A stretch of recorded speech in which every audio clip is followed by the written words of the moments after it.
Genesis 3. Now the serpent was more crafty than any other beast of the field that the Lord God had made.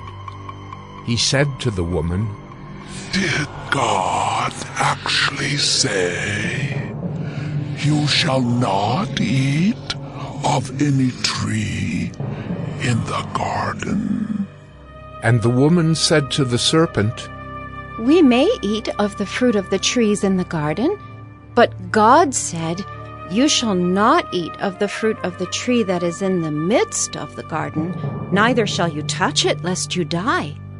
But the serpent said to the woman, "You will not surely die, for God knows that when you eat of it, your eyes will be opened, and you will be like God, knowing good and evil." So when the woman saw that the tree was good for food, and that it was a delight to the eyes, and that the tree was to be desired to make one wise, she took of its fruit and ate. And she also gave some to her husband who was with her, and he ate. Then the eyes of both were opened, and they knew that they were naked.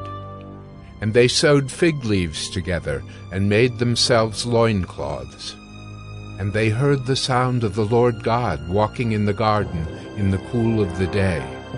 And the man and his wife hid themselves from the presence of the Lord God among the trees of the garden. But the Lord God called to the man and said to him, "Where are you?" And he said, "I heard the sound of you in the garden, and I was afraid, because I was naked, and I hid myself." He said, "Who told you that you were naked? Have you eaten of the tree of which I commanded you not to eat?" The man said, "The woman whom you gave to be with me, she gave me fruit of the tree, and I ate." Then the Lord God said to the woman, "What is this that you have done?" The woman said, "The serpent deceived me, and I ate."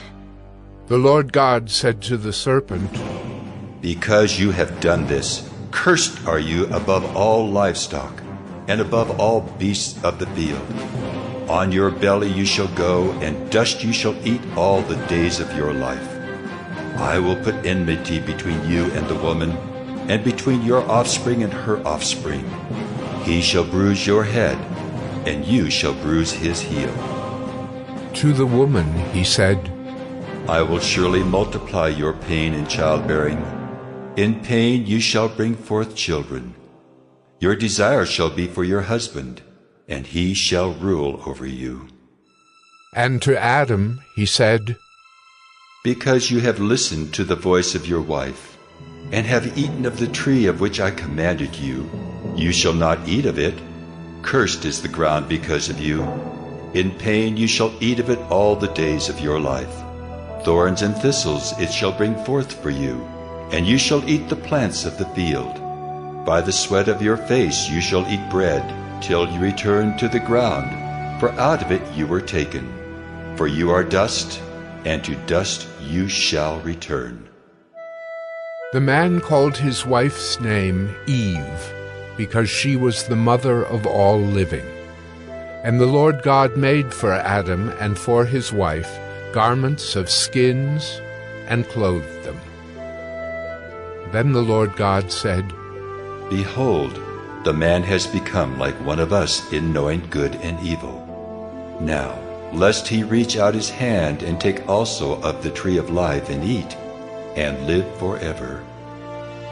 Therefore the Lord God sent him out from the Garden of Eden to work the ground from which he was taken.